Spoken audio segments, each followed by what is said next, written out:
Jus Jase. In the house tonight, and they just got back from World Tour, and I think they got something they want to say. You now listen to the sound. Mic check 1 2. What is this?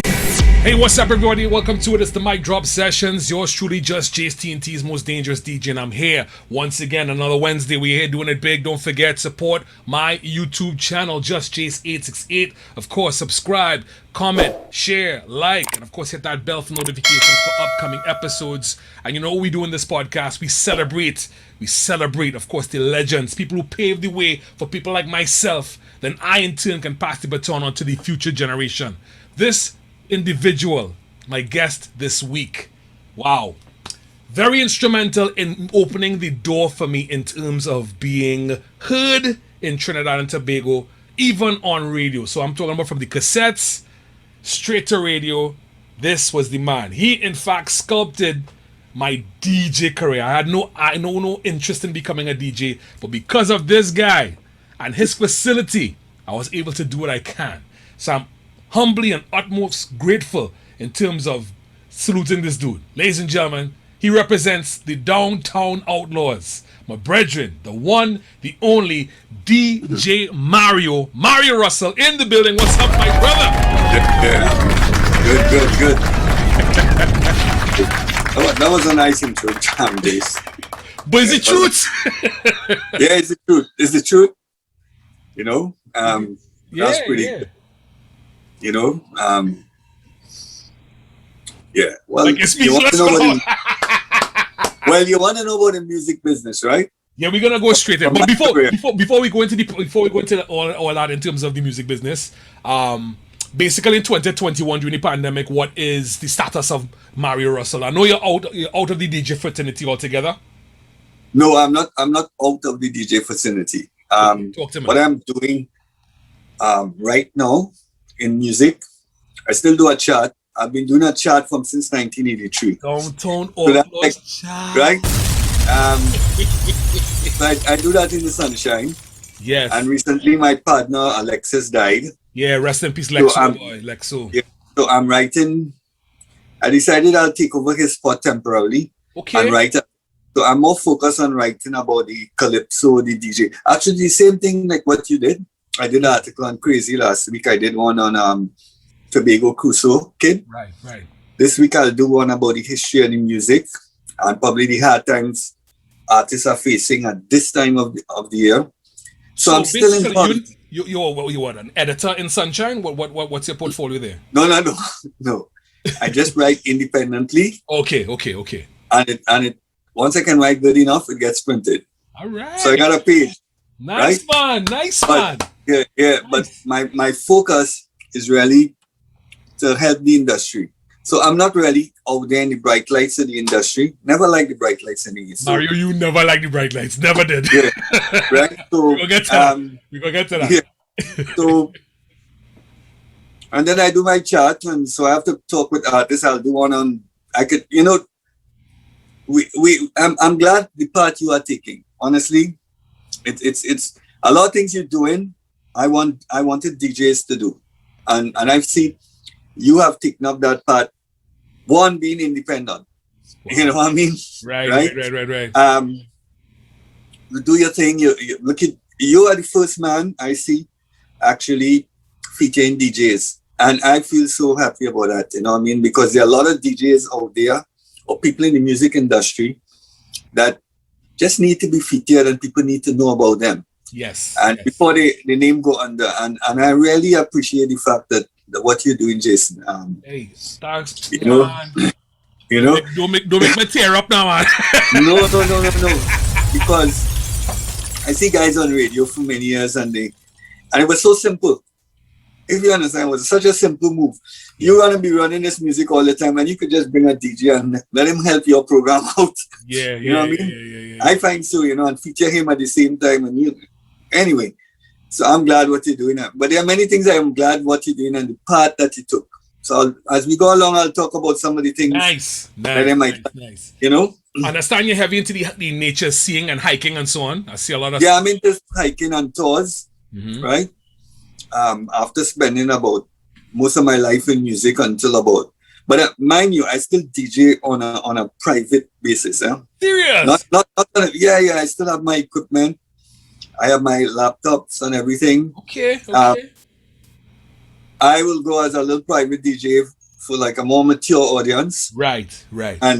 And you know, I came from the disco era, so people who want to hear those little disco songs. Right. But I'm not doing it like I mean, I have no ego, so I'm not no fast DJ to say like I'm gonna do this and do this. Right. Right. You just play tunes, selection. Playing my tunes, I could mix. Yes. Simple. I could blend song into song. Yes. I let the music run. I still come from the days when, you know, you will have tunes running long. If you like a song, let it play, let it breathe. You let it play. Right. So I still do my DJing. I mean, I DJ a few times and weddings and whatnot, you know. But it's getting less and less. That's all. I hear that, boy. I hear that. This pandemic is a bitch. It's giving us some good licks. But we go bob and weave and see how we can rise above. And of course, I see like there's a light at the end of the tunnel. We see how that goes. You know what I mean? Yeah. All right. So Mario Russell, DJ. Before there was even DJ Mario, I want to go back to your humble beginnings. Tell us about, you know, your childhood and what brought you into music. Some of your influences. The bug that bit you to touch 2 turntables. That sort of thing. So let's take it back to the essence, the genesis. Take it away. All right. So when I left school in 1976, I started working accounts. I started working in the bank, and then I was doing accounts. So I remember my salary in the bank was like $400, and I had to give my mother. Right, that's a month, right? Oh, no. Them days, so that was big money in them days, or them days it was. That was about 1977. That was my starting salary. Right.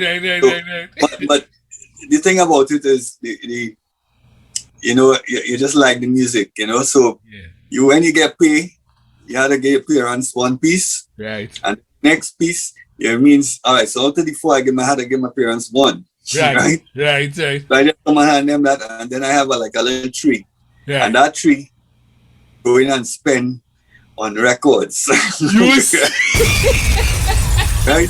The whole tree. Everything. There ain't nothing else to do. Just take your money and buy the records. Right. Actually, some people when I was in my last year in school in Form 5, and I wanted money to buy records, to buy like a little 45 or something. And this is the start now.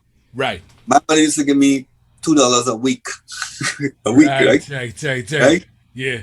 It wasn't like a poor or anything. It's just Yes, humble beginnings. You know, humble beginnings. You get that and you're cool. Yeah. Right?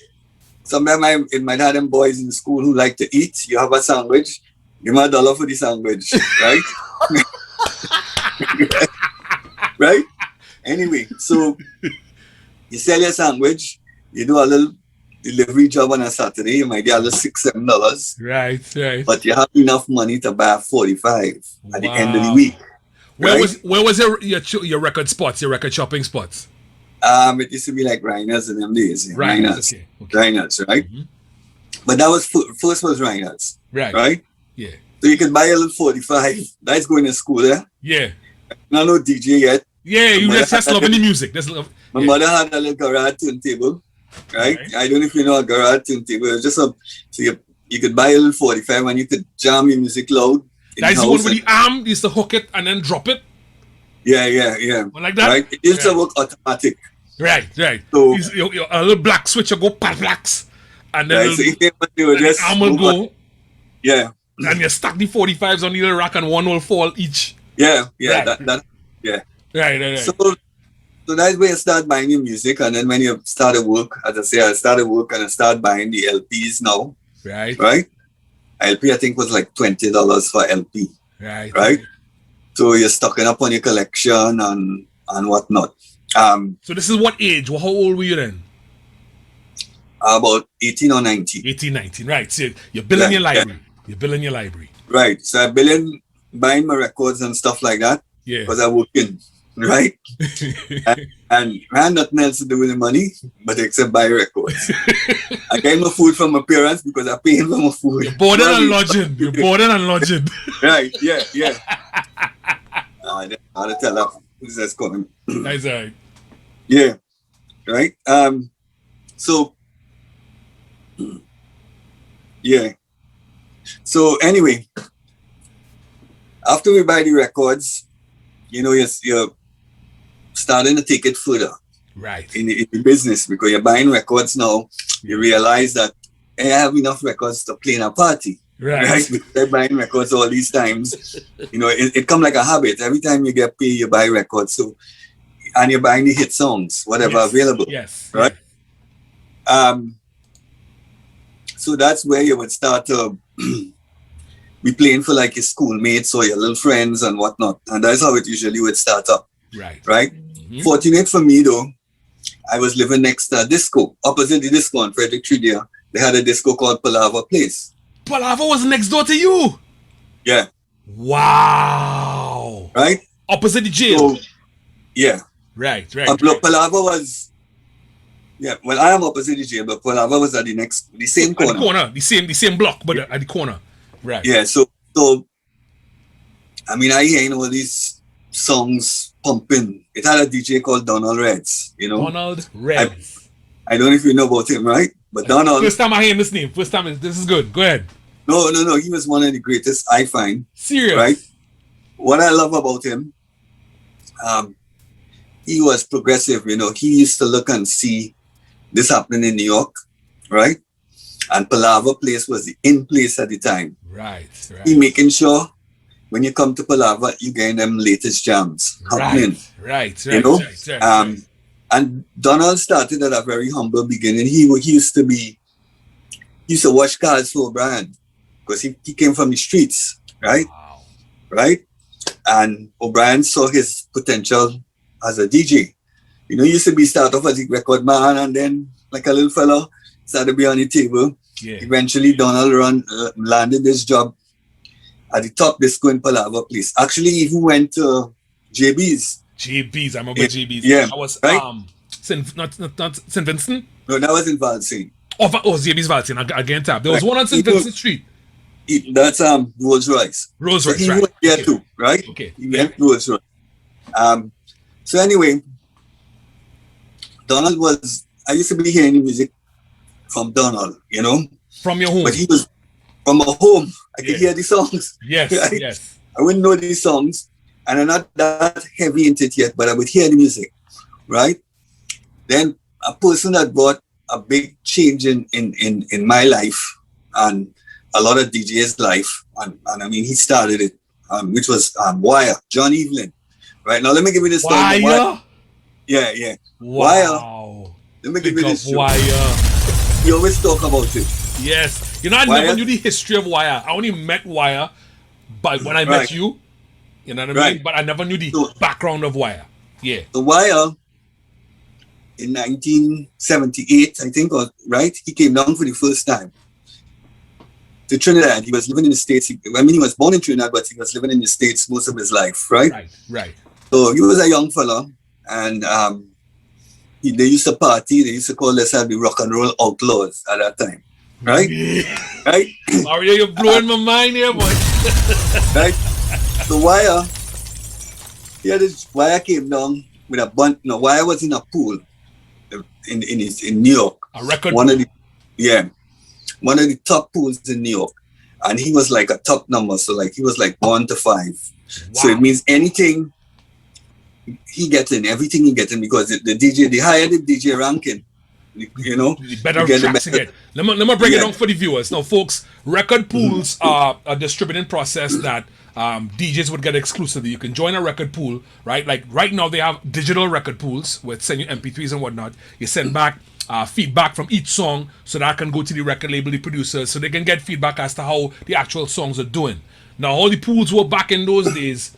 You had a list of DJs, like some pools had 50 DJs, some pools had 25 DJs, and they were, just as Mario said, they were labeling from DJ number 1 to DJ number, let's say 25, the end of it.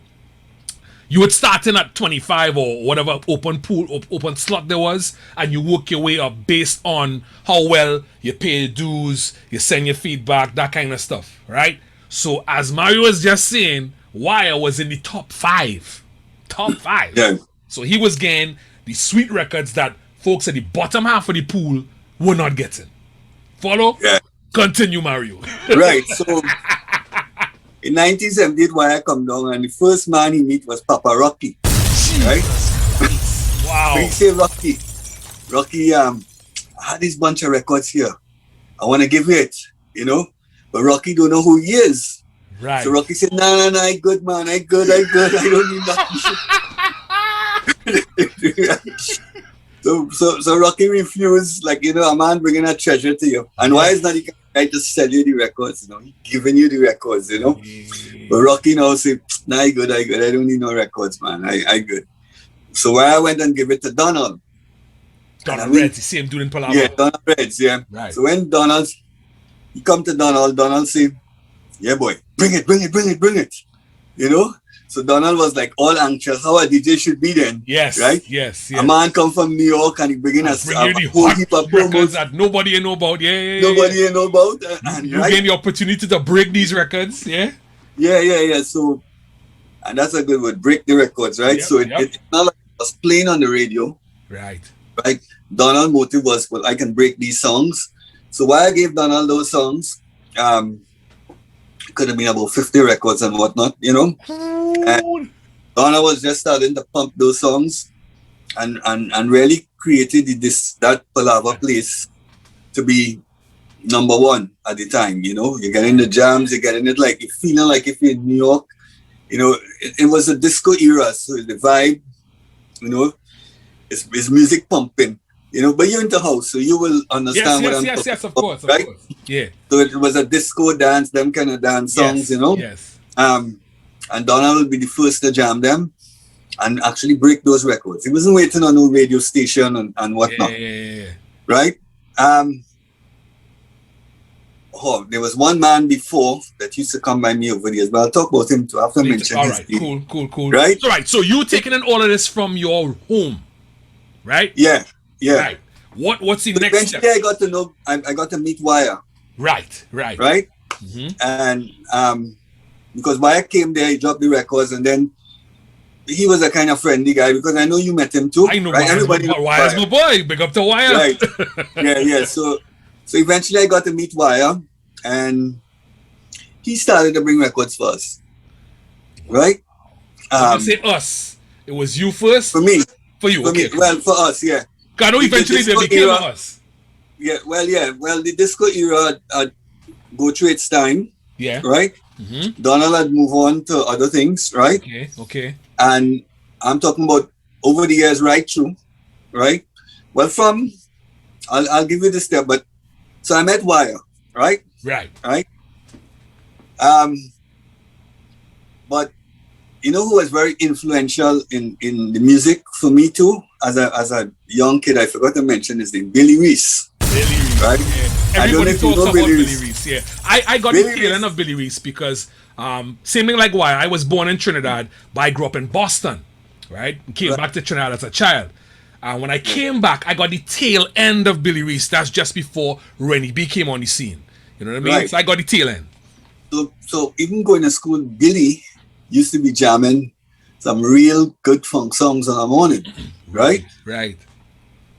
So, you know, that's the man you used to listen to, you know, Billy, right? Yeah. Billy Reese, right? The bad lad.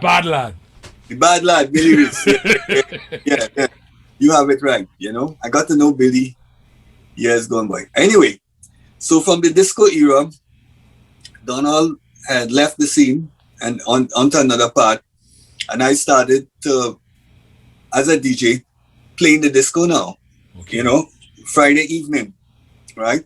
So at this point, you had your own equipment, or you were guesting by taking your records? I know those days, it wasn't like about like now you carry your music or your songs. I had my own equipment. Okay. The disco had their own equipment, but I had my own equipment. Right. Now, even getting your equipment is a challenge, right? Right. Because it means when you play out, you got to save your money Right. to buy. So first you got to buy your turntables, Okay. right? What And you type gotta of turntables you started with? What type of turntables you started with?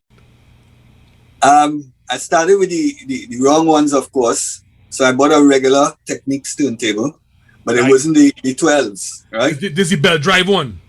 Yeah, a regular belt drive. Yeah, yeah, Right. yeah. Right. So as a young fella, and after buying that for a few years,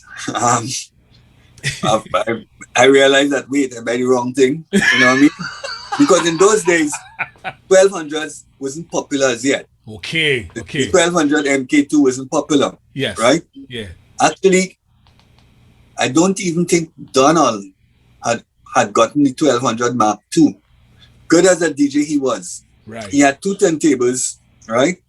But he didn't get, at that time, he wasn't able to get the disco didn't have the 1200 Mark II. So he Right. was doing the mixing and had the crowd jumping up. On without- belt drives. On belt drives, right? Right? So it's only later on the 1200s, I think probably around 80 or so, or maybe later than that, Right. the Mark IIs came into play, Okay. you know? Okay. Okay. right? So So you have the equipment. You're going to start Yeah. your DJing. This is after you're gathering your money, yeah, buying your equipment, and you're DJing. buying the equipment, yeah, and you're building your system because Yes. you're always buying equipment. Yes. So money wasn't, it was just fun saving your money and building accordingly. Yes. You know, Yes. Yes. it was a joy in building, if you understand. Mhm. You're not worried about money. I mean, you work, you get money, but you're buying. You could save enough and play out enough to build a system. Right. Right.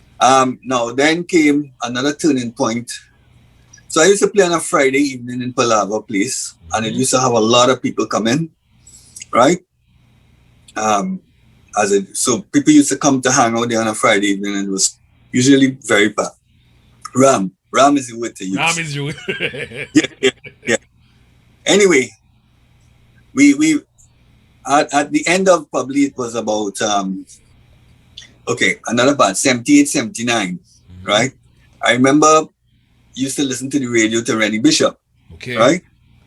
Now Rennie Bishop was big at that time in the sense of parties. He was big in the parties. I could talk about all those fellas because all those fellas, it's coming up to the where I'm, Yes. Yes. I remember calling Rennie on the phone.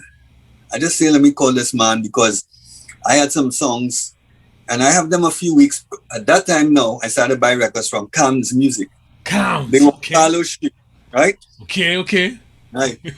So Cam's used to come right from New York and bring the records, but he wasn't popular like Rhinus. Like But he was Rhinus, a right. Right. DJ store. So he was bringing music for DJs. DJs. You know what I Yeah. mean? Yeah. Yes, he would be ahead of everybody.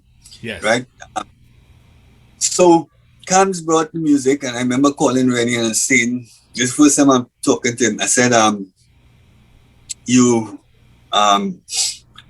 have these songs, Ring My Bell and Ain't No Stopping Us Now, right? Okay. Okay. I said, you need to be playing these songs, you know what I mean? Right? He said, well, bring them, right? And I was able to bring those songs with him, and for maybe a couple of years or so, I was supplying Rennie with music. Wow. Right? Mario, Right? hold on here, Mario. I mean, nobody was. You're blowing my mind. You're blowing my mind. Cheers. Cheers. Yeah. Cheers. You're blowing my mind. Yeah. Wow. Wow. Continue. I mean, I don't talk about these things, but a lot of Rennie jams in the peak period, It's you. I was supplying the music, Wow. right? Because I was in the stores. I was scouting the stores. So when I buying for me, I buying for him, right? Wow. So, I think that was instrumental in making him sound good. If you understand, right? My boy's raising here, boy. Right. Right. Anyway, so that was the first thing, Right. And I picked it up for years. It was you're just doing things, in So the wait a music. minute. That was basically your track record with the majority of the radio DJs. No. Okay. No. Okay. Okay. Go I ahead. did it for Rennie. You did I for was Rennie. doing it for Rennie Okay. because I felt, that he could be hitting them songs, them new releases a little earlier. Yes. You know what I mean? Yeah. Right? Yeah, I didn't know what happened on his station or anything. Right. And he had no problem. I had no problem with him. Right. He said, just go and get it. Yeah. And he would just pay me for whatever I get. Right? Right. And that would help him play the music faster, which is why I really wanted to happen, you know, because I mean, I had like Ring My Bell and stopping us now probably for a month, and I'm not hearing it on the radio. Right? Jeez. And these And are I'm huge like, songs overseas. Yeah, it became huge, right? But it was playing before, right? Right. And I'm saying, well, why this guy not playing them songs? You know what I mean? Yeah. I mean, so I just, it would reach a point where I said I had to get these songs to these guys to play, right? Wow. So it's just that urge to get the music out there. You ain't benefiting, but you just want the music out there as a DJ, right? Yes. So then when he came and said he having a master mix competition. You eat the words from my mouth, because I was not about to say, I'm sure that was the bridge to the whole master mix style. So, of course, break down for the viewers what the master mix style of mixing was. It's not just your basic tune for tune, but what basically was the master mix competition about?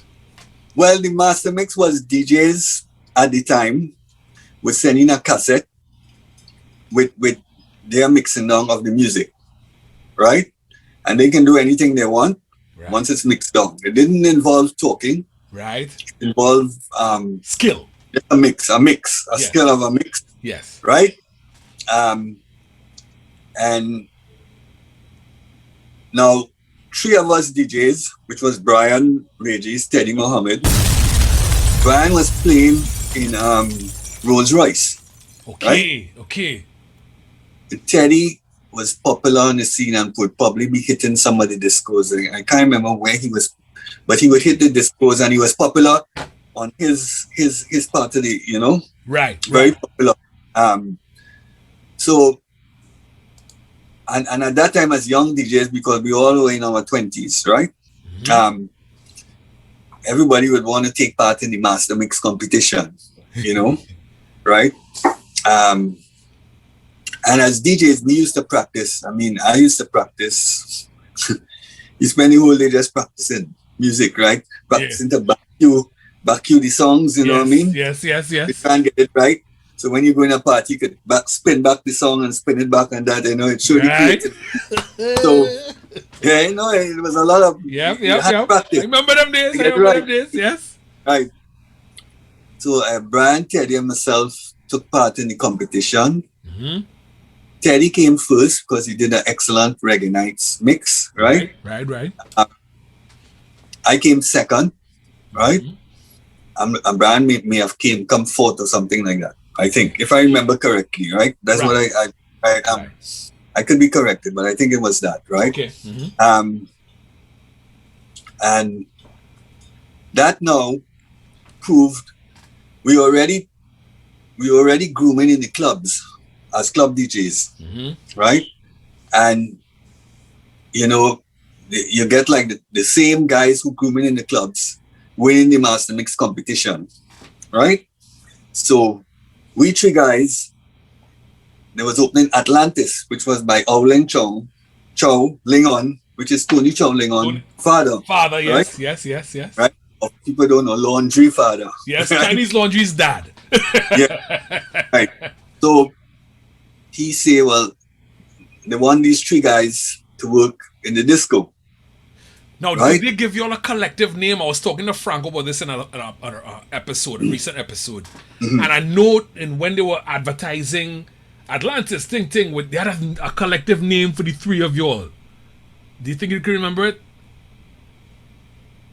I don't think I can't remember having because each one was an individual DJ with a different style. Yeah. And that's what Chow father had a very good vision. He wanted DJs who had each DJ good, but a different style. Different skill set. Yeah. Yeah, different skill set, right? Yeah. So, and he realized that when we were playing, that each one of these guys have their own uniqueness about them. Yes. Right? Yes. So he was quite comfortable. They never get themselves involved with what the DJs play. Right. And I guess with that now, that freedom to express yourself in music, right, play an important role, because sometimes you come across situations where people want you to play certain things, right? So in Atlantis, now don't mix up Atlantis with Upper level. Yeah, Upper level. That's two different. That's chalk and cheese. Same venue, same exact venue, but two totally different monsters. Yes. So we started to play in Atlantis for about 5 years or so as DJs. I mean, and we would be breaking I'd be bringing the records, of course. Yes. So I'm getting all those new promos, and we just breaking the records, and I mean, we will be getting them popular. So you're not really dependent on radio to get it popular, right? I don't mean to cut you. I know at the beginning of the podcast you talk about charts. You're doing a chart right now on the Sunshine. Yeah, I remember there was an Atlantis chart in the newspaper. Yeah, that was since about 83, yeah. And I continued, that was in Punch. And then y'all used to break the records before it even hit the radio. Yeah. You'd be hearing these new songs in Atlantis before it even hit the airwaves. So y'all played a pivotal role in breaking records, yeah. Yeah. Actually, I could call a few names of records that never made it in New York, but made it big down here, like Sweetheart, Rainy Davis, Sweetheart. Right. Bye. Everybody knows Janice, Bye. Bye, yeah. Right. That never made it in New York, I'm not even sure about Silent Morning, but anyway, that wasn't so Silent big. Morning was big here. It eventually got back there from West Indian DJs who were in Trinidad and started playing in parties out there, started reintroducing it. So it caught on like years later. But Silent Morning was big in Trinidad, not in New York. Right. Only in the Night, must be about a whole year after we had it, because we had a promo, and then Atlantic Records, it released it as a separate promo, but it was a little different. It didn't have that first heavy bang, bang, bang. Right. But I lose that promo. That was a lovely promo. Yeah. So we would be breaking these records in the pool. I'm not in the pool, in the disco. In the club. Yeah, and so that was in the 80s, probably until about 88. Yes. And now in the club, and another era was happening too. Charlie's Roots used to perform on a Thursday night. Wow. Right? And when they started on a Thursday night, I mean, Rudder and them was kind of green, Tambo was kind of green. Right. They would sing songs like Jump Up and Kalaloo and them kind of song. And, yes. So it wasn't like the David Rudder as yet. Yes. Yes. Bend Down and Rock and all them kind of thing. Bend Down and Rock is it's Carl. Carl and Caron. Yeah. He was away at that time, I believe. Okay. But as a DJ, Carl used to bring his songs to me sometimes to listen to them, because Carl was trying to create a new song. If you listen to Bend Down and Rock and you hear that drum beat, he was using a particular drum beat, so it was moving to drum machine. Yes. From the regular drummer, right? Yeah. So anyway, the Pallava era was very instrumental in not Pallava, the Atlantis era. Yes. Where it itself, and I think that lasted until about 1988. Okay. Right? Okay. You said 1990. So from 88, now at first I was in a job. So when Atlantis, so let me pause. All right, I like where we going. I like where the timeline going. So Atlantis goes from up to 1988, right? I'm gonna bring myself in the mix shortly, but I want to go back to your home opposite the jail. At that point, did you set up recording studio per se at your home there across opposite the jail at that time? Folks were coming for records then? Well, we wasn't selling records at that time. Okay. I was DJing at that time from 1988. And DJing was one thing, and then you would be making cassettes. Right. Now everybody making cassettes. I talk about 1980. I wasn't Downtown Outlaws then. Nah, this was your DJ Mario cassettes. Yeah. Yeah. So, in order to be able to pay for your records, you gotta be doing cassettes. Right. You know. Right. You know. So you will be doing cassettes, and the money you make, you could buy records. It means you could have everything. So that's how I did the maths. You know. Okay. You know? Because you had to buy music. It's not like now. You know. Yes. And you want to have everything, and the way to have everything is you're making money from the tapes. So therefore, you could buy all the records as you want because you're getting money from the tapes, right? Right. Simple maths, you know. So for a few years, I started doing tapes, right? And this is the second portion because I know you lived in the first block at the end. No, this was the first portion, by my mother. By your mom, right? Right? Yeah. I was doing tapes, right? In my mother's drawing room, right? Explain that to me. How did she tolerate this and break it up for me? Well, she was a soft lady, you know. Right. She was a sweetheart boy. Yeah. So I mean, it was happening. It was worse later on because I had a record store later on. You know what I mean? So we started doing the tapes, and you would do tapes and you would sell, and you know, with doing the tapes, you would try to be as professional as possible. The whole idea of the music at that time was mixing, you know, right. And using your creative genius. You know, I think the 4-track was coming in. Okay. You know, they had things like echo chambers or what is it called? Yes. There was a particular thing where you could loop the music. Oh, good. Effectron, yeah. Effectron, right. So, you know, you was coming more on the scene and Effectron was like 500 to 1,000, you know, just to loop a song, right? Right? I think it was 1,000 US just to loop and you're looking to buy the latest Effectron, you know. Right. From 1979, I started to travel to the States, right? So, of course, when at 1979, I would start to hit traveling. I would start to hit the clubs. You know what I mean? Right. I want to hit the clubs because I want to see what the club music is playing, what they're playing in them. So I would go like Paradise Garage. Right. I mean, it was, you know, and hear the music, you know, and see the style of, I think Larry Levon was down there, but I used to go, I'd rather than go to West Indian parties, which I know was playing the regular calypso. Yes. I go to the clubs, and the clubs would finish work in 9, 10 in the day on a Sunday. Right. So, I mean, the idea was really you want to hear that music, you want to hear what's pumping. Although you're getting your portion from Wire, you still go in New York and you checking out the music scene in New York. Of course. Right?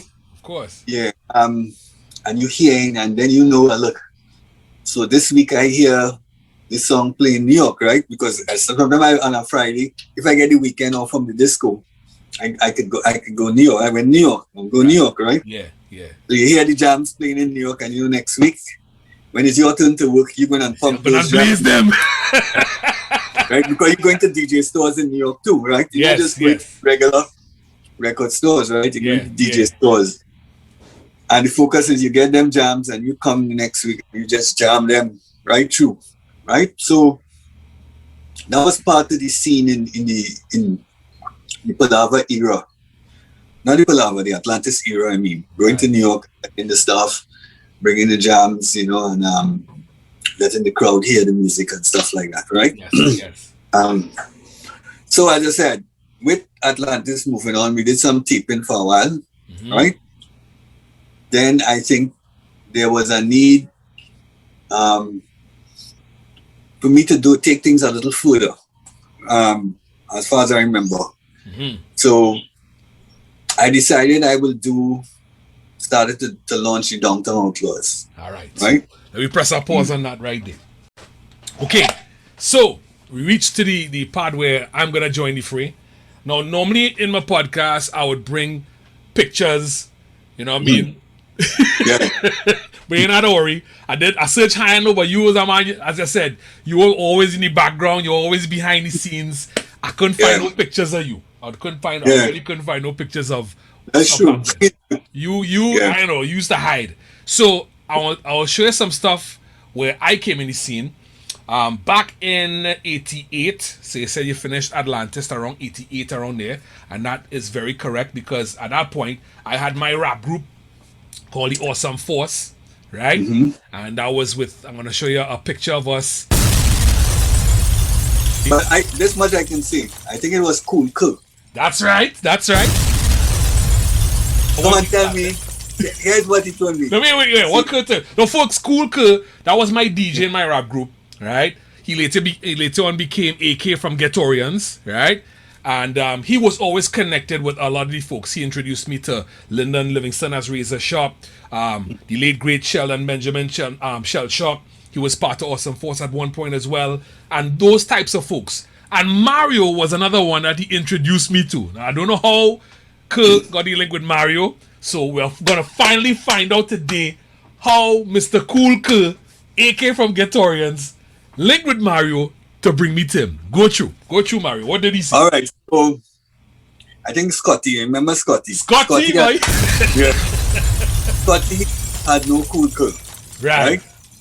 And at that time, we said, well, we're going to launch Downtown Outlaws, but we want to do something different than the regular tape. So we're going to have like what you call it, a dub plate, right? So Cool Cook come and say, well, he got a man who can rap real good, and so on, so on, so on. He will big you up, right? Right. You know. So of course I would say, bring him. Right. So when I heard you rap, I could see that you were different in the way you rap compared to Trinidadian. Right. You know? Right. And that is because maybe how you had that foreign influence growing up. Yes. Right? Yes, it definitely was. The way you were able to do it was a bit different. So the first Downtown Outlaws tape, right? Is and mind the way, thank you for doing that, because you know it was done out of helping me. Yes. As well as helping you. Yes. At the same time. It was a mutual career builder. Yeah. And so you did the first thing. I think Devo was part of it, and then you was part of it, right? You want to hear something? Yeah. What?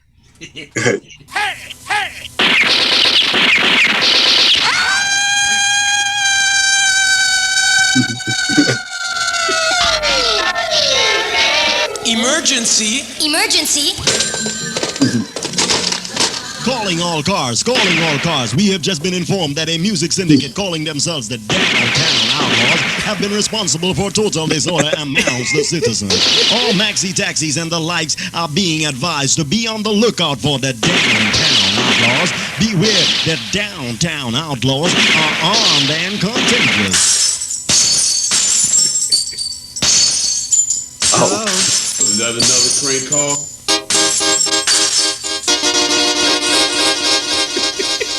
Yo, my name is MC Jus Jase from the Awesome Force. Bumping up rough stuff straight to the dome, you know what I'm saying? And if I ain't dissing some dumb suck in one of our concerts, I'm cooling with the Downtown Outlaws. So listen for the magic word. Check this out.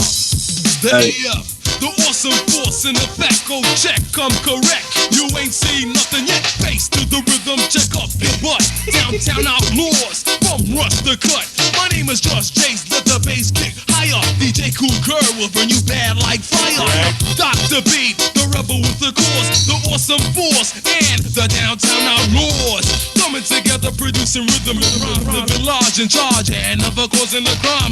Giving you the positive proof that life is not hard, and believe the truth. Don't base your life on a fat road chain. The Downtown Outlaws, the lonely rain and gang. Respect from the brothers and teach the young and stay well and still have fun. Check it out. Downtown Outlaws, Downtown Outlaws, be coming at the dance. Yes, I made the crowd go with my Downtown Outlaws. Downtown Outlaws, be coming at the dance. Yes, I made the crowd go. For you know, say that the devil, I am an outlaw. When we coming at the dance, yes, the people skip from up because Downtown Outlaws, don't be kind of ready. Downtown Outlaws, come for all the country, me. But Downtown Outlaws, be coming at the dance. Yes, I made the crowd go with my Downtown Outlaws. Downtown Outlaws, be coming at the dance. Yes, I make the crowd go.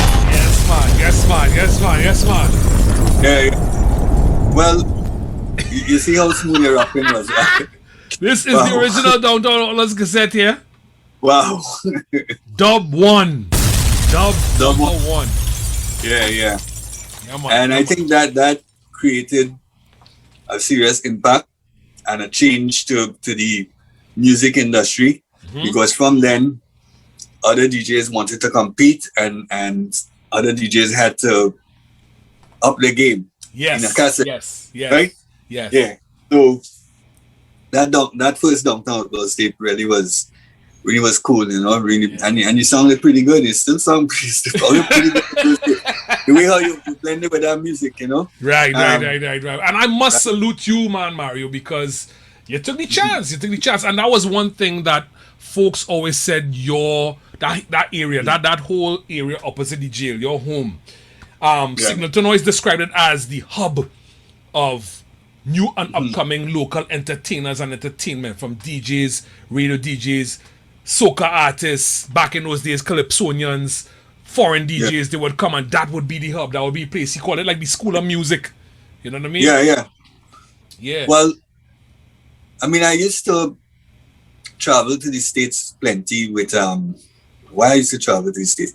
So, I spent a lot of time doing cassettes, right? And then the cassette era has started to die. And my focus was trying to have a DJ store. So from cassettes, when I realized cassettes were slowing down, I decided, all right, so I gotta take a chance and take it to another level, right? Sell records for DJs, right, and bring equipment for DJs, right? So with the hope that, so right in my mother's drawing room, I started a record shop, right? And I would sell maybe thousands of records right there from the floor. I didn't have no shelves to put the records up, and I didn't want no shelves. Right. I remember that used to come. You would sit on one couch, your customer would sit on the next couch, and you all would go through a box. Because you see, I at those days, I understood the concept of the music. A DJ didn't really want luxury.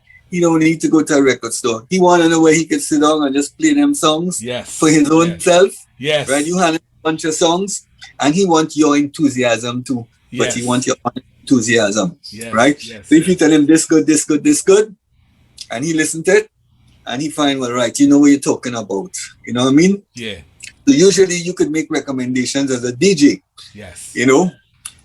A lot of guys open record stores at the time, and maybe there's a bad comparison, but they spend a lot of money in fixtures and whatnot, you know. If you want me to call the name of one of them. Call me. We ain't bad talking, right. We just, you know what I mean? Right. But Stanley.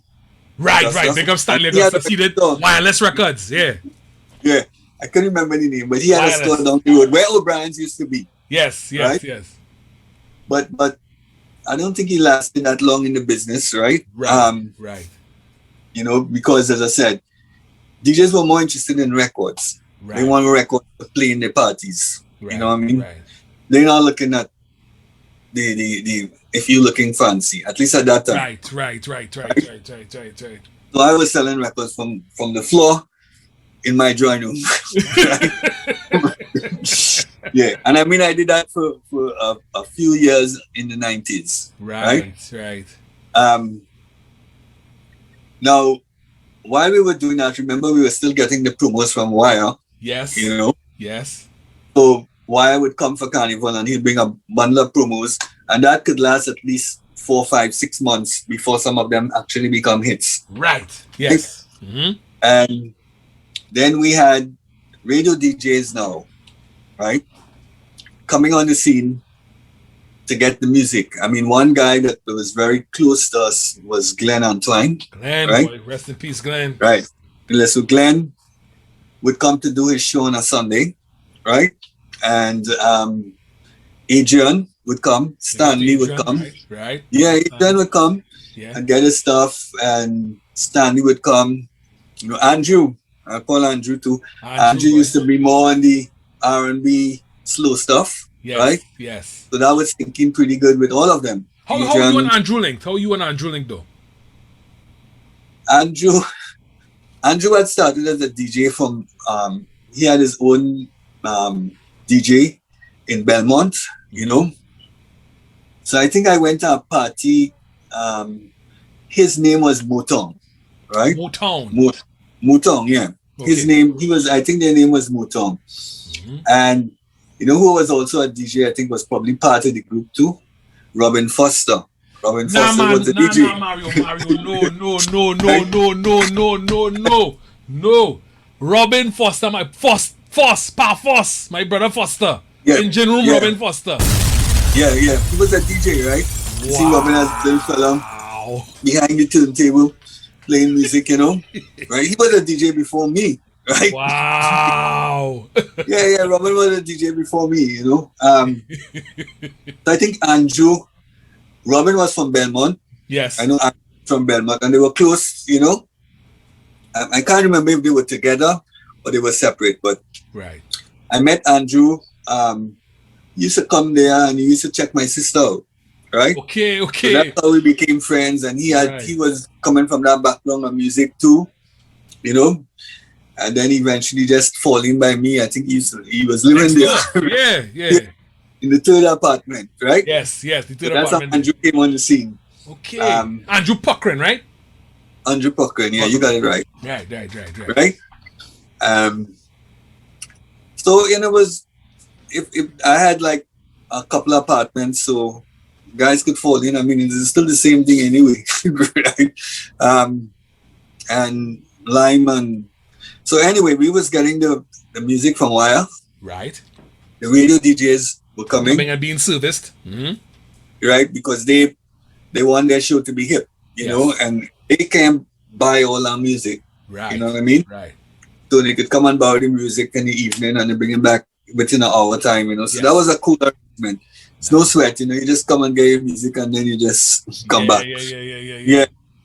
So we had that running. And it was just, as I said, it was always that urge to get the music out there. All right. Son.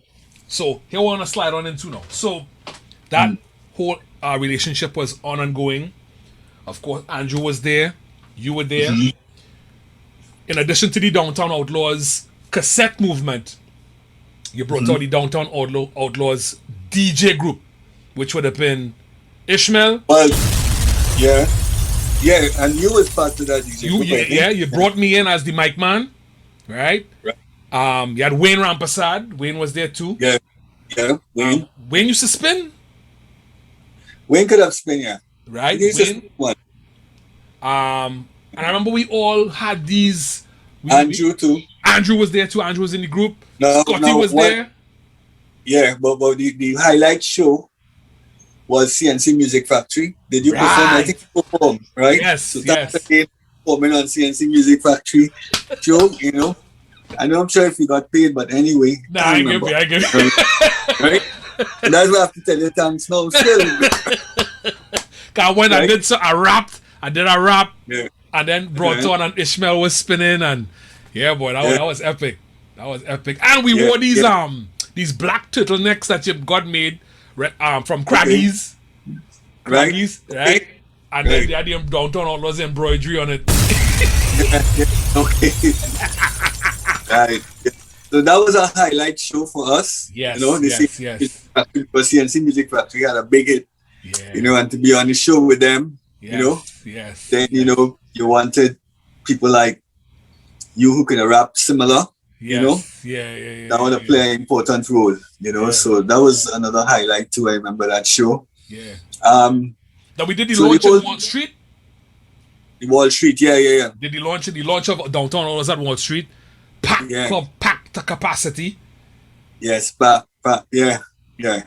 I remember that. Okay, no. What I realize and what I always notice with you always, and you said it before, you were always in the background. You give your instruction, G. Make sure and do this thing. Ishmael, play this tune. Wayne. Well, you in the back. I'm like this, right? I mean, I don't have an ego as such to be in the front, right? I could look at men and see like they talented in a particular field, right? And they are the ones that should take that part as the front, you know. And I could stay in the background and watch these more talented people do their thing, right? Now, remember we went into radio, so that's another thing too. That was the next transition, to radio, right? So, and you wanted no part of that at all. So here's what. I remember Louis Leasing and them. Right. Louis Leasing come in and say, he need a demo tape. Right. So you weren't wrong. I clean forget that. Right. I wasn't wrong. A demo tape to the radio station. Right? Now, I'm not really a mic person or talking too much, you know? Right. I like playing music, but I don't really like talking that much, you know? So talking I was out in the country or something, or what? So you weren't wrong, you know? Or I said, you know what? I'm going to do the demo tape and send it to you. Right? I said I could do it. Right. And, you know, so and send it I did the demo tape because it wasn't hard. I mean, I could do sentence per sentence, you know what I mean? Right. You splice. I mean, you know, do one sentence, pause, do one next sentence, pause. That was my demo tape, right? Right. But it landed us we were able to get a Monday night. Right, we were on the Monday night, yes. Right. So I said, well, at least we get through. Right. You know, we get on radio. Now that was a big break, eh? Listen, Mario, I remember when you called me, you said, Jay, say what's going on? We on radio with the whole other side of midnight is us, Hyde, Tweez, Laundry. I'm like, serious? Alright. And we know we had to come down and we had to learn the equipment and because it's different from what we using and so flying down and you were like, yo. So when obviously maybe they gave us the worst night, which was the Monday night. Yes. Right? So that was the slowest night. Yes. Right? But we destroyed it. But I knew I said to myself, if I get Jace to come in, right? I know Jace could handle that good, right? He's the man for that mic thing. Right. Not me. Right? I mean, I did the demo to get the job. Yeah, to get it work. But all right, we get you. I know Jace could take it further from there. Right? Because Jace, you know, actually I was confident. I said Jace have what's it take. And so you came on the scene. Yeah. Which I appreciated another times again. Right? Right. And I just shake my head and I said, it's only a matter of time before Jace take off. Right? Now I knew that, right? I said because none of them guys have your kind of fluent skill and whatnot, you know. And I knew that. Right? I said I expect him to take off. I expect him to probably the station will be a fool not to hire him. Right. I said they're going to hire him. They must hire him because he ain't giving he's sounding professional, right? Unlike, you know, a lot of those other DJs. And now this was big, because this was the first time DJs got a chance on radio. Yes, the street DJs and party DJs. You would hear in the clubs and in the streets and the parties, you hear them on the air, live. First time ever. First of its kind. Mm-hmm. And when was that? You might remember the year better. September 1991. Right. Wow. So that was the break for DJs, right? And well, you could, after I probably decide, well, I ain't able with that anymore, but you and Scotty and whoever could continue. And I know the station must pick up that you is a good guy, you're professional in the way you handling it, and they must probably give you a day job or something. So you could tell me about that if that happened or not. But that's exactly what happened. I know you were on radio in more peak time hours. Yes, you know, I remember that. Mario, that's exactly what happened. You hit the nail on the head because right after We did the Monday nights. I know you took the you rock back. You're like, fellas, you just promote the Outlaws name, make sure we banging out there, and I will continue conducting the scene with the record store and da. And so said, so done. I was doing my thing so well there, and there were certain points, and because of that, I'll share this with you. Remember, as I said, I didn't want to be no DJ. I was just the mic man, right? Yeah. But there will be some nights where I would be at the station by myself. Ishmael will probably reach late or not come at all. Scotty decided he'll come or not come, and I was there. So I had to forcefully touch the turntables and start. Right. And that's what started my DJ career.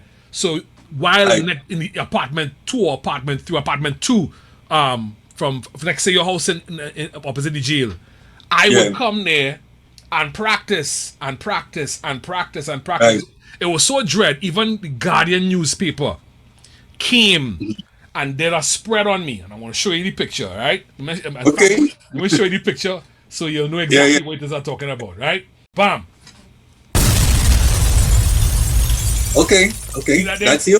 That's me. That's the old. Look at the cassette rack. Remember the old cassette rack behind me? Yeah. Okay. The tables, the rain mixer. I was teaching myself how to mix, and I did it at a rapid pace. You know what I mean? Yeah. Very good. That was the birth of my DJ career. That photo encompasses exactly when I started. Even the headphones, it have a set of grocery tape on it to hold it in place. But that was what we did.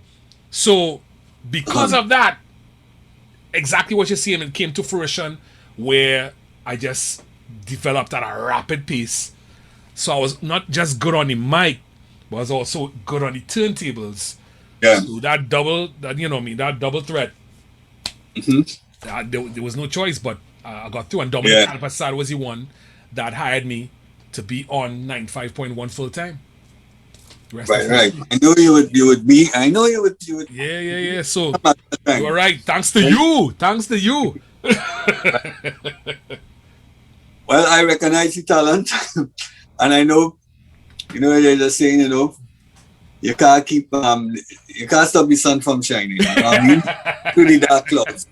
So even if there's a dark cloud, so even though you had the best night and the worst night, yes, that sun will always shine through. Whatever, you know what I mean? For real.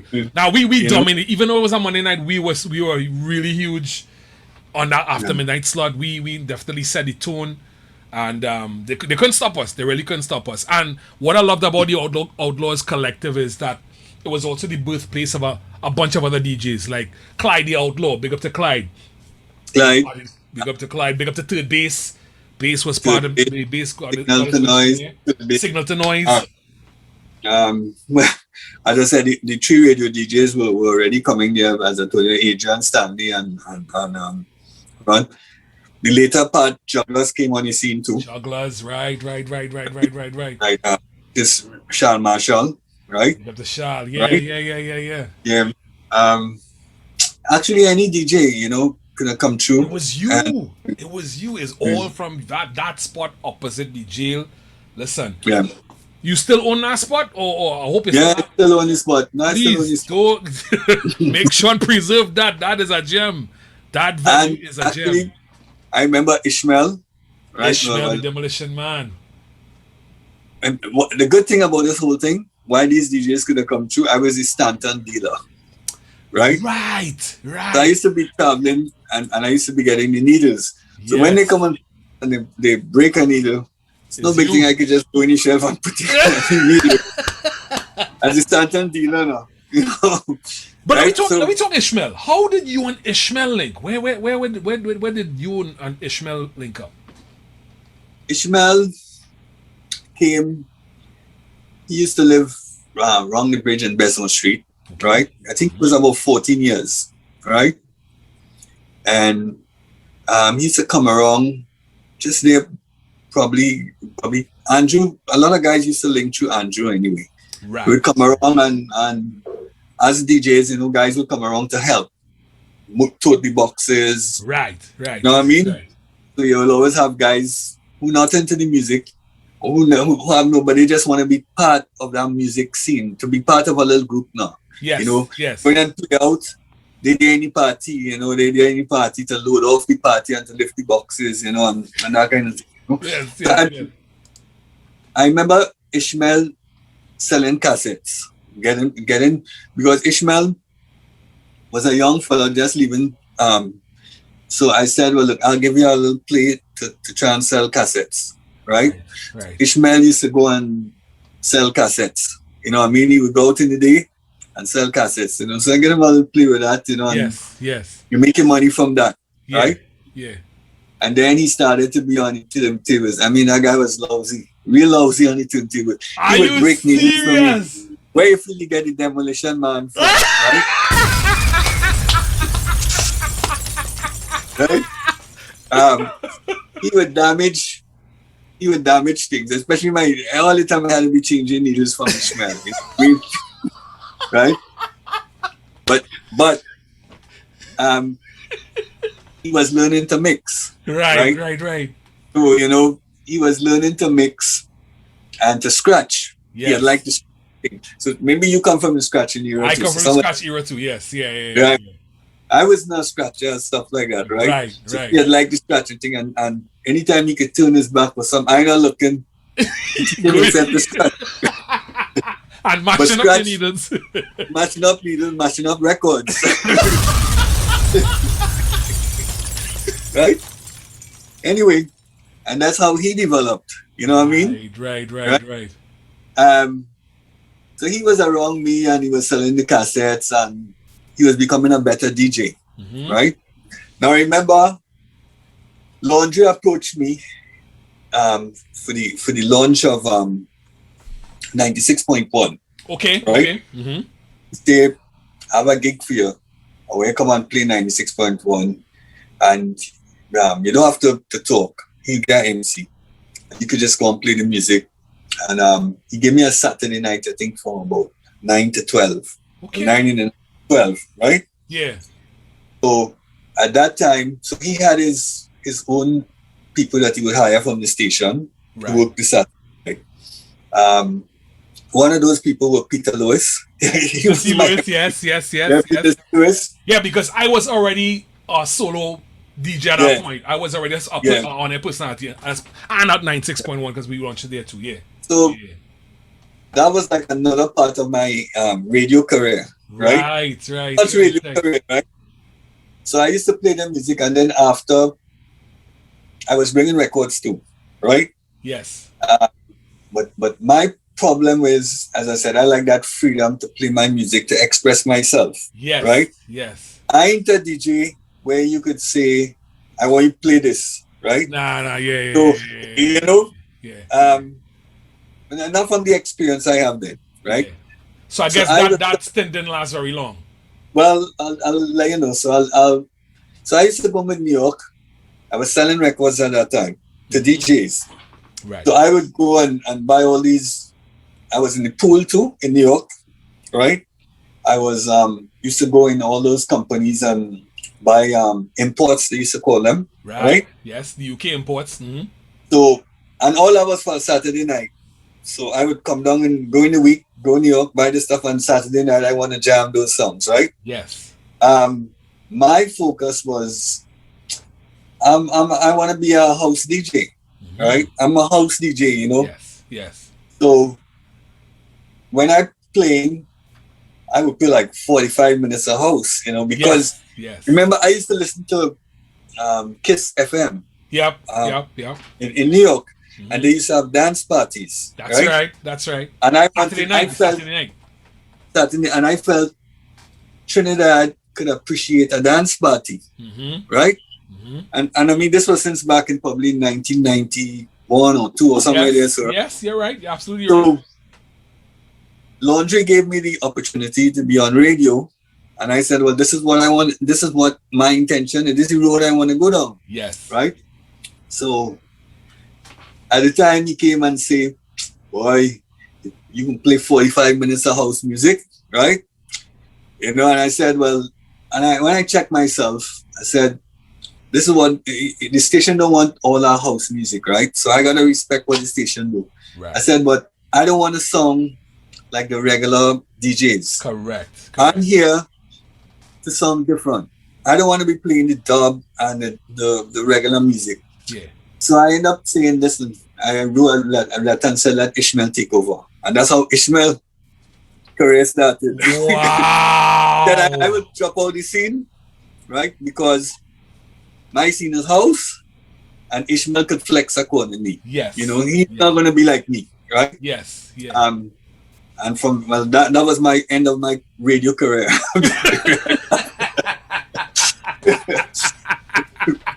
Yeah, that was the end of my radio. That was career. the end of radio for you. That is epic, man. That is epic stories, man. Epic. I mean, it was no big deal, you know, because I was spending more money on music. So, you know, I would, as I said, I was go and I would buy all these imports. And import used to be expensive in those days. Yeah, imports were expensive. Right? Yeah. And I wanted to be able to play that stuff on radio. Yes. And I wanted a dance party. So these things were important to me. And if you limit my wanting to do so and so. Your creativity, yeah, my creativity, you know. Yeah. You know, I gotta respect what you want, and at the same time, it's not my creativity. So it's best you follow the scene. Yeah. So and that was, as I said, that was the end of that, you know. And then up to today, Ishmael is still on the radio. Yes, still doing his thing. Right. And Ishmael, we gotta talk. I wanna have you on the mic drop soon. You are a legend. We're gonna talk some talk. Yeah. I'm not gonna lie. I definitely and I really enjoy doing this podcast with all you legends because y'all paved the way. Y'all paved the way for men like me, people after me. You know what I mean? The role that your venue, Frederick Street, Gordon and Frederick Street, opposite the jail, that downtown Outlaws headquarter location, very historic, very instrumental in the creation of many personalities and careers in Trinidad and Tobago. And we have to salute you, Mario, for that. Salute you. Thank you. Big time. Big time. Well, boy, I think we're almost about to wrap, Okay. So at the end of the whole radio career for you, what was your next step? What was your next step after that? Well, from records, you know, I look at all avenues of the business. Mm-hmm. You know, record production. I did record distribution. Right. So now, Crossfire, the Bajan invasion, right? I don't know if you know about the Bajan invasion. That was in 1995. 1995 was the Bajan invasion. Them I was sending records. So at that time, we had to be competing in the record business, you know. Mm-hmm. So apart from going New York, apart from going places like England, I mean, I would jump on a plane and go England. It had a song a little more bass. Yes, Dave Kelly. You know, I said, you know, DJs was wanting that record. I said, look, you see me? Let me go England and get it. Now, the amount of time I was going New York. You used to press up the white labels? No. That came from the company. I didn't press the white label. Okay. But that's when you went there. That's when you got there. Some DJs was cutting style who had it, right? So I said, see me? I could use my free travel and go England. So I just went England, bring back that song a little more bass, right? And flood the whole market with it. You know what I mean? I remember that, right? I mean, the record business was a really interesting time too, because I mean, even with the reggae music, you know, the reggae music was like this. You go to Jamaica and you listen to music, you have to go to all the different companies, and they had a lot. They had Dynamic Sound, had Tough Gong. Yes. They had many companies. Yes. Sometimes, and guys never even realize this, right? Sometimes you would have to go in these ghetto holes. Yeah. Harmony House, Big Yard, right? All. Exterminator, Fatis and them guys. Yeah. So the passion for the music, right? So I go to Jamaica, I land, I rent a car, and I would spend like one day there. But the move is to just hit wrong everywhere. So if you know this particular song is, you go into the producer. Right. to try and get some copies. That's just to get a few 25, 50 copies of a record, you know. But you gotta go, right? And some places you go in all kind of holes and whatnot, you know. Yes, Jamaica yes. known for violence. Yes, But yes, the passion, Jason, the passion. passion. You know, you want to get these songs so that, you know, DJs in Trinidad will have this song, you know what I mean? Yes. So yes. nowhere was really not the limits, you know. You know, one thing about Jamaica, they would respect if you come into their territory and you come to buy records, you know, all outside looking like you could get robbed, right? It never happened, you know, everybody. Right. Coming with money in your pocket. Yes. And you know, all these guys smoking and all day and we go, you know how it is, the studio. You go into the studio to play the record. Yes.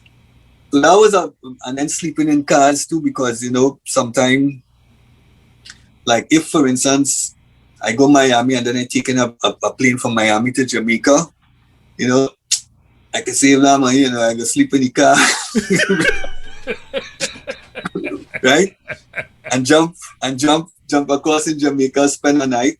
But Byron Lee had the passion for the business. Byron Lee had hooked me up with place to stay in Jamaica, so I was hey, rest in peace, but Byron. that's only for a day. Yeah. Yes. Right? You get your stuff, because you would pre-order your stuff too.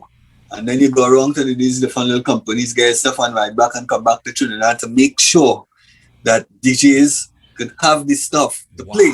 You know, nowadays you could just download it, right? Yeah, boy. Right? The hunt for music back then, boy. Wow. The hunt for music, yeah. As I said, you had to be hunting all over the place, you know, for music, you know, and people used to buy records. So I spent a lot of time in the record business, and then I started to get more involved in the Soca business, right? Soca. So from records, selling of records, there was nobody distributing the New York artists, for instance. Okay. Artists locally had Crosby's, right, to distribute their music. The New York artists didn't have anybody to really distribute their music in any particular way. So that's like the you know what I mean? And the Mao Brothers and that kind of stuff? Yeah, those kind of guys, yeah. Right. Yeah. They needed people to distribute. Of course, they had the New York producers too, right? Mm-hmm. So Crosby's and J&W, Crosby's was linked with J&W. Mm-hmm. So that was one link, right? Yeah. But the other guys, which was a lot, they needed somebody to get the music to the stores here. Right. So I was distributing records to all the stores, right? Okay. So I would bring down, they would send the whole shipment of not even promos, records to sell, and whoever the New York had. Carl Holder was one guy who was handling a lot of artists at the time. Mm-hmm. At the same time too, the Bajan music was coming on the scene. Mm-hmm. And, you know, it was like, it would be a slow process. They would ship the records to Barbados, or Barbados would ship the records to Trinidad, because Barbados was spreading the records too, right? Yeah. And it would take weeks sometimes to get a record. Wow. You know? Yeah. And I couldn't tolerate that. You know what I mean? Yeah. So the next move is to hit Barbados, right? Right. Get stuff back in. So, I mean, I would reach Barbados airport, get the stuff delivered to the airport, and back down on the plane the same evening, right? But the point is, you guys will have the music. Yes, you know what I mean? Yes. And as I started to do that, I linked with different producers like Crossfire. I remember Crossfire bringing the first LP. It wasn't on that major album with Pump Me Up, right? Yes. Mm-hmm. I forget his name. The guy brought the record to me, and he bought that record with the hope of getting it promoted. That's Crossfire. Yes. Right? Yes. Same with Square One, you know, those guys was coming out, and those things didn't blow up yet. So the whole idea is, as you would bring a few samples and you see how good the album is, and then you get ready to go back next week to get when the shipment. Yeah. A bigger shipment now. Yeah. To flood the market, you know, and to yes. give the stores, like, because I would also sell music to Rhinos and some of those other stores who weren't moving. So the whole idea was to be very aggressive in the music, in bringing in songs for DJs and for the public but mainly DJs. You know, yes. and stick. You know this. You know it good. You have 2-3 songs, but that could pay for your trip.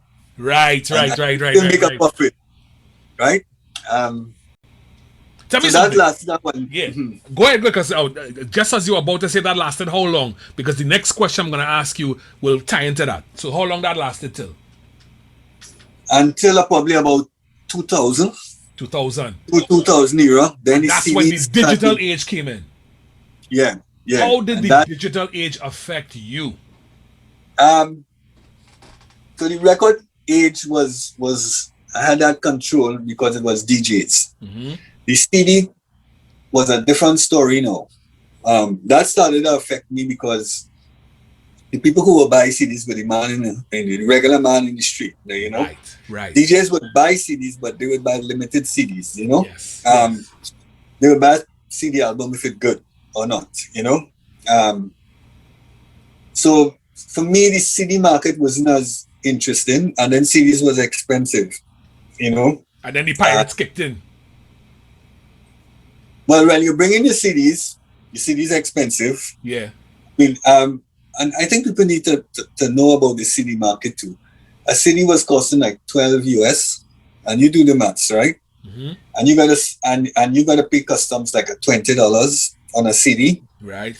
So if a CD costs you, and that is just landed $75 plus 20 in tax, like $95, and that CD selling for $120. Yeah. I mean, you could imagine how much CDs you got. Actually, I in that 2000 era, I had opened 2 record stores, right? Mm-hmm. I had 2 record stores selling CDs and Where was CDs. the second record store?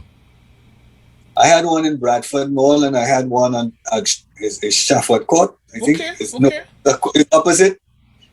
Somewhere, one of them courts on Frederick St. You know, Didn't know that at all. All right, yeah. Yeah. I'd opened 2 stores selling CDs, and the records were starting to die. Yes. Right? Mm-hmm. But the CD market was tough. You know what I mean? So the only way I could survive was trying to make CDs. Mm-hmm. You know what I mean? Yeah. Trying to do my little pirate CDs, apart from bringing the original, do my little pirate CDs. Right. So the cut man come and say to me, boy, you can't be selling them things. So you see that, right? Cut was relentless in that days, and it was shut down. Cut was coming on. Cut had come on the scene now. Yeah.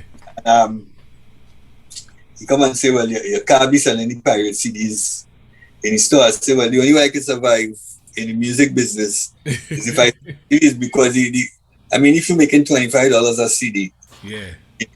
What about the CD business could have you broke, you know what I mean? Because you can't turn over right. The really thing. And the only thing that can boost it is if you're selling other things, like if you selling equipment right. You see, I have been in the business for 30 or more years, but survival out of it.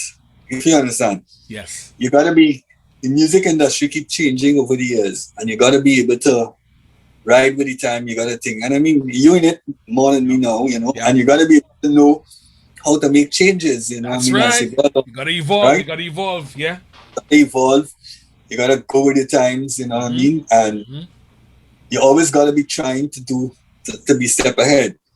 So the city business, didn't, I wouldn't say it kicked off in a way as I wanted it to kick off with, because at that time I wanted to have like a couple of stores downtown and see how that goes. Right. But the turnover was not as good. So, and then at Bradford Mall, a fire came and blew me out. Right? Yeah. So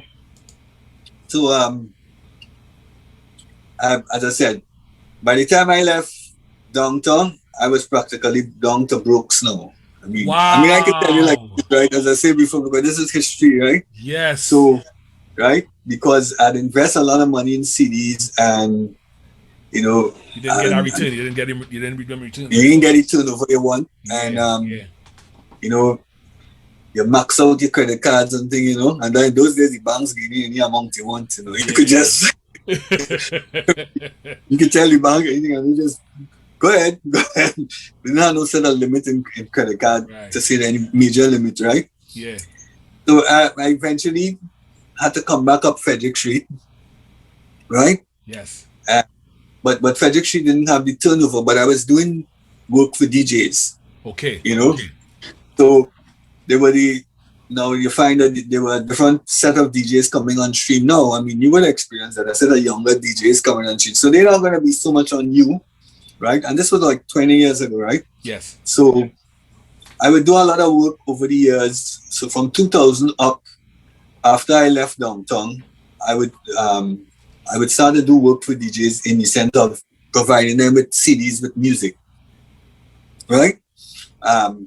Especially the more mature guys and guys who wanted whatever, yes, you know, and probably mixes and stuff like that. Yes, you know? Yes. Yeah, so that they could use that to play in their parties, you know. And then I also started to bring equipment because I always liked the idea of a DJ store because I used to go in the States and I would see what a DJ store is, you know. Yes. And I'd love the idea of having a DJ store where you have all the latest equipment to sell. Plus the music. Yeah. Plus the music, yeah. Mm-hmm. So that's what I was doing basically until probably about 2010, right? Or 20, when I decided I will get more involved in what I'm doing now. Right? Right. But I never let go of the music. I never let go of the charts. I mean, I never let go of not knowing the music, right? I still listen. I still play house music. I still hear when you play certain music. Right. I would still go and get the songs too. That's what I would listen to. Right. Club music. Because I like club music, right? Yes. Always did. You always did. Yeah, I always did, you know. Yeah. Actually, I felt that the music industry, instead of going down the more dancehall road, should have gone down the club road. Right. I mean, our local music industry. Yes. You know, we made it more into try to fit in with the more dancehall style. Yeah. It works, right? I'm not saying it now works, right? Yeah. But I just feel that some of those songs could have been included as well. Yeah. The club roll. You know, those calypsos could have been club and house mixes. Club and house mixes. Yeah. Because that's a big market, you know. Yes. You know, that's a big market that they could have tapped into if they had. Well, hey, salute to people like Lyndon Livingston Razor Shop, who's been incorporating the soca in the house and doing his mashups. Well, I have to salute Lyndon because Lyndon has stuck with it. Yeah. You know what I mean? Stuck with it all these years and he still try. You know, I know he probably waiting on that big break where that one song that he remixed. Yes, yeah. On a European dance scene. Right? But, you know, as one, you know, that dance scene, and you play dance and I really appreciate it. House, So that's another good part that I appreciate that you're going down to, Jase. That's why I said you're doing things what I like, right? Yeah, man. Because you were the only DJ I see that will play some club music, right? Right? And in your format somehow. Yes, yeah, right? I would squeeze it in. Yeah. Right. But I think it's important that you do that because club music is big outside. I mean, club music is huge. Yeah. Trinidadians, they like it if they really get to know it. Yes. But it's just that they're not being introduced to it. Right. You understand, right? That's where people like me come in. I play songs that you know, but it's infused in a house or deep house or club mix, and you'd be like, ooh, that song good. You know what I mean? So we just need a couple more of me to do what I'm doing. I'll be honest, I heard you mention some names the other day on a promo that you were having. I forget the name. I forget names now plenty, right? But when I went and checked back and I typed, so I said, JC, these names will be coming up on a particular dance mix you're having. Right. So I said, let me think of these names. Right? You call about 3 names. I wasn't familiar with them, right? Right. But being honest with you, right? Because I said I got no ego in this business right now. Right. So I wrote down the names, went on my phone, and man, there was this particular group. I can't remember the group, but I downloaded about 10 songs where they had remixes. Yes. So they did like Stomp. They did a lot of. You remember the names probably. Block and Crown. Yeah, Block and Crown. Yeah. they're bad. they have like real good songs. They're bad. remixed. They're real bad. They're real bad. So I said, wow. Now I don't know what songs you played tonight, Yes. right? But some of those names you called, that you called that time, I wrote down those three particular things. You said a new one from Block and Chrome. Yeah. There was another artist too. And they got some really bad music. So thanks to you again. Hey, I learned from the best. I learned from the best. So even this time, I hear your stuff. I didn't hear the song, I just hear the name of the artist. Yes. I go on YouTube, type in the name of the artist. And I said, what? I downloaded all of them. All of them. Right?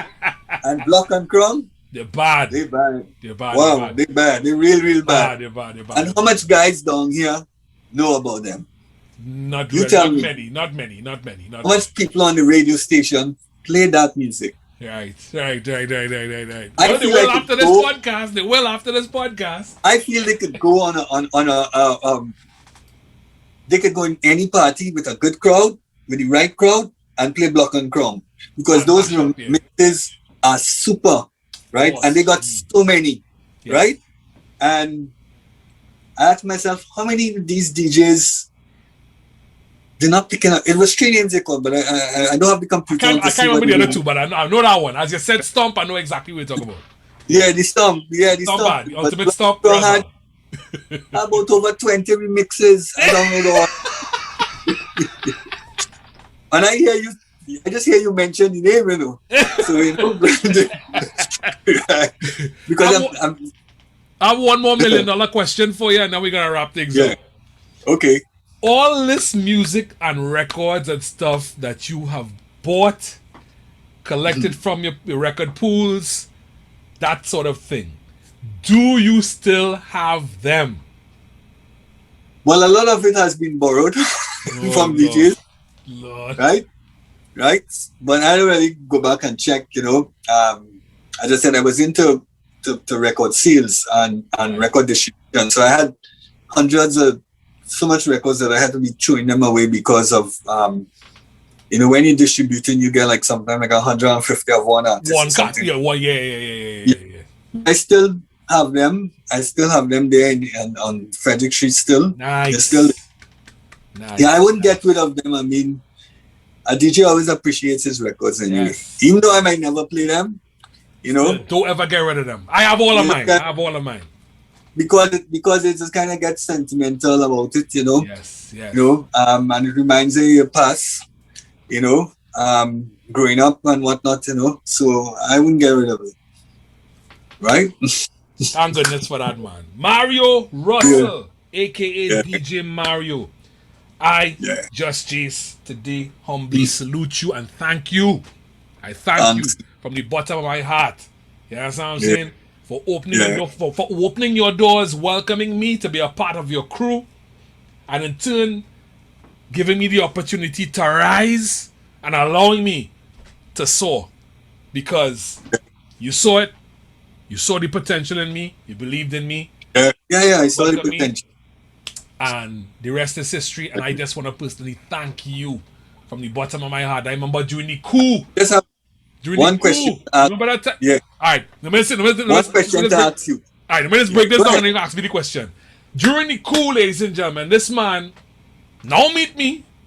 Them days we had curfew from I think from 9 in the night to 6 in the morning or something like that. Curfew, just like what we have now. And you let me and Kerr and I think it was Shell Shock, either Shell Shock or Linden, one of the two. Stay in apartment 3, lock up everything for us to record our demos free of charge in your studio. You didn't know how to do it, but you did it because you believed in it.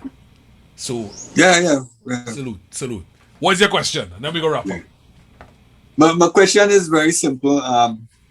What's next for you? You seem to be heading down. You're doing a lot of things right, which I'm really good. I know you would be on the radio. Yes. But maybe you want to share with me because I don't see you. Right. Maybe you want to share with me what next for you, or maybe you don't want to share it. I don't know. I don't want to share it yet because I like to make sure I have all my ducks in a row before I launch. But as you know me, with every couple of years, I always reinvent myself. I always evolve in terms of me, my brand, my direction, my sound, my style. So what I have planned coming up encompasses all of that. It's another evolution in the Jus Jase brand. All right. It involves a lot more visual because this is the direction everybody's going on now. And bigger and better things. But I'm still going to be in the music scene. I'm still going to be here breaking music and breaking records like what you taught me to do. Well, I just want to know that you're evolving because, I don't want it to be stagnant, Nah, never. Where you are. And I've never been that way. You're evolving. Yeah. That's what I mean. It makes me feel good to know that you're going to the next step and you keep moving. Yes. You know what I mean? You know me, I'm always doing something. Yeah. Listen, Mario is 31 years we know each other. Right, okay. Because September this year makes it 30 years I've been on radio. Yeah. I linked with you in 1990. 90, okay. 1990 is when we linked. Just before the coup. Okay. Because if you look in the cassettes here. Oh God, the glare. Let's hold on. The glare. 1990. Yes? Wow. Yeah. That's when we started. So, telling you, 31 years of friendship, of partnership. Thank you. Salute. I wish you to success in this. I think this is a good move what you're doing, as I said before. Somebody needed to do it. And you're the right person to do it. And I think you can grow stronger as you go along, So that's a good direction, at least what you're doing here, the start. More DJs need to be using YouTube somehow or the other. Yeah. You know what I mean? I think they're using it, but they need to use it in the right way. Stop using it for jackassness. Yeah. Everything is about creativity, You gotta sit down and think.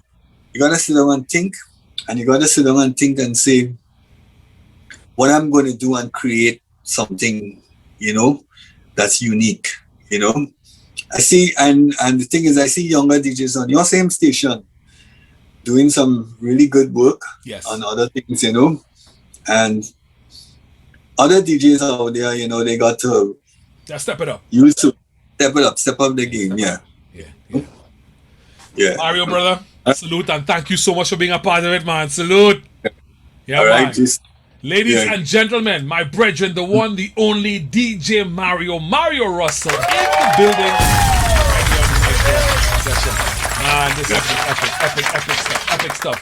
Folks, don't forget, support me, Jus Jase 868 on my socials, as well as my YouTube channel. Support, subscribe, like, comment, share, and of course, click that bell for notifications for upcoming episodes. I'll see you 2 Wednesdays from now. I'm Jus Jase. I'm out. Salute! Ladies and gentlemen, are you ready for start time? Ladies and gentlemen, we have Jus Jase in the house tonight, and they just got back from World Tour, and I think they got something they want to say. You now listen to the sound. Mic check